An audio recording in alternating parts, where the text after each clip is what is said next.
by Thomas Neuburger. Originally published at DownWithTyranny. "You can't nibble around the edges anymore," says Sanders in explaining his plan to essentially nationalize electricity production in the US. The full interview is here. Bernie Sanders recently released his plan for implementing the Green New Deal. These include such comprehensive goals as transitioning to 100% renewable energy for electricity and transportation by 2030 and decarbonizing the entire economy by 2050. Full details here. To get there, Sanders plans a number of ambitious projects, including massive and job-creating infrastructure spending and declaring climate change a national emergency. The implications of the latter are not entirely spelled out. A number of candidates have proposals that declare a national emergency regarding climate change, but not in the same sense that George W. Bush, for example, may have meant had he declared the 9/11 attacks a national emergency. He didn't, but he could have. That kind of national emergency, a Bush-Cheney kind, implies an exercise of presidential power that approaches martial law, something that most pro-climate Democrats don't contemplate. Does the Sanders plan contemplate a stronger than rhetorical response to climate change?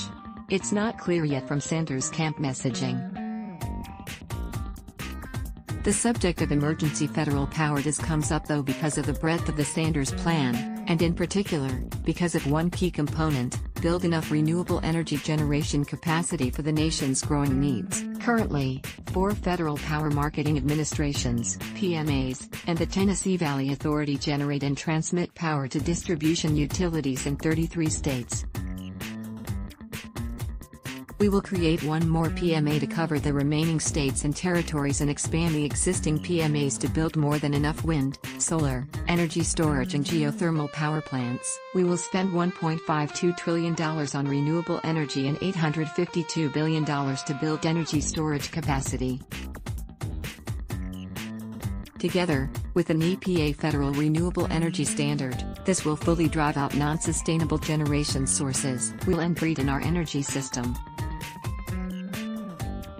The renewable energy generated by the Green New Deal will be publicly owned, managed by the Federal Power Marketing Administrations, the Bureau of Reclamation and the Tennessee Valley Authority, and sold to distribution utilities with a preference for public power districts, municipally and cooperatively owned utilities with democratic, public ownership, and other existing utilities that demonstrate a commitment to the public interest. The Department of Energy will provide technical assistance to states and municipalities that would like to establish publicly owned distribution utilities or community choice aggregation programs in their communities. Electricity will be sold at current rates to keep the cost of electricity stable during this transition. The whole plan, again, I urge everyone to read it, has been called by some a new Manhattan Project and likened to FDR's reshaping of U.S. industrial policy and capacity during World War II. As Juan Cole writes, Sanders intends to push fossil fuel corporations aside and institute a federal industrial policy that can make things happen. The analogy is what Franklin Delano Roosevelt accomplished during World War II, when U.S. industrial capacity vastly expanded and 16 million men were mobilized and Social Security was implemented. The plan has rightly been likened to nationalizing electric power generation. Chris Hayes noted this fact in his recent interview with Sanders, calling the Sanders plan a federal takeover of the whole thing, to which Sanders essentially agrees. See video at the top.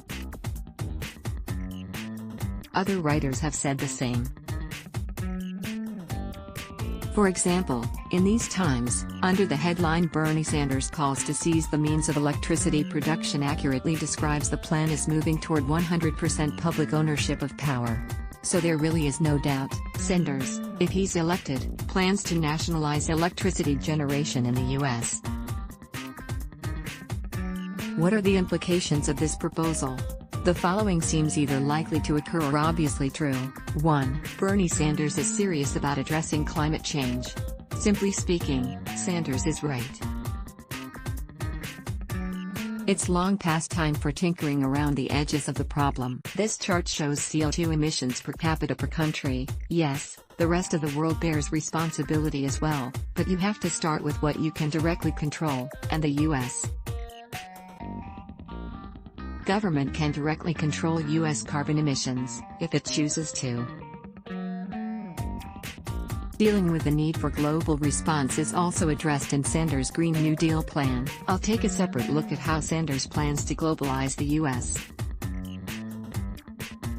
initiative. Are the other candidates as serious about addressing and mitigating climate change at the fastest possible rate? I think several other candidates are sincere in wanting to, but don't see any of them willing to act as forcefully, at least not so far in the campaign. This plan, therefore, lays down a marker for other pro-climate Democrats. 2. The institutional Democratic Party will respond to Sanders' plan with fear and derision. In addition, their criticism will get widespread and supportive media coverage. Sanders' Green New Deal plan allows institutional Democrats to take the charge that Sanders is a socialist and part of the hard left to 11, and they will not miss the opportunity to go all out. Socialism already smacks of communism, though the connection is usually made in Democratic and mainstream media circles by implication. This incident, engineered by the producers of the early CNN town hall, is a rare counterexample, but a planned and federally directed U.S. industrial policy can be made to sound very much like a Stalinist 5-year economic plan, and it wouldn't be surprising if this comparison is made. It will be especially interesting to hear Elizabeth Warren's response, since she's made a point of saying I'm a capitalist. I'm almost certain she'll be asked to give one. 3. The response on the right will be government takeover. I've seen hints already that those who set the agenda for frightened and agitated right-wing base voters are positioning the Green New Deal as a backdoor, left-wing plan for government takeover of the economy. In this, their language exactly parallels the language that markets Second Amendment fears to frighten right-wing voters. The cry on the right will also cranked up to 11, including by that master of marketing, Donald Trump, who has already started with the "we're not socialist" rhetoric. Note that the clip at the top is sourced to a YouTube channel called GOP War Room. Expect a lot more of the same from sites with liberty, freedom and Fox in the name. 4. Finally, this is a conversation that absolutely must be had. Before the U.S. can begin to address climate change meaningfully, we must be open about what's actually needed so voters can consider those courses of action, even if they end up rejecting them. Calling any discussion of the breadth of needed reform off limits, whether done perniciously or with good intention, is like hiding a small elephant under a rug then throwing a cocktail party using the lump as a drinks table. The thing you're avoiding adds fuel to your blindness. Put simply, American voters must allow to choose whether or not to address climate change meaningfully, regardless of the possibility that they may choose not to address it at all. An honest conversation is the least we owe voters whose descendants will ultimately thank them or hate them for what they finally decide. Letting voters choose for themselves is called democracy. Despite the fears of many though, there are reasons for optimism. If voters are given a realistic discussion of the alternatives and a realistic presentation of the way to get there, they could easily choose well. They certainly chose well under FDR, when war raged in Europe and the imperial Japanese wolf was at the door.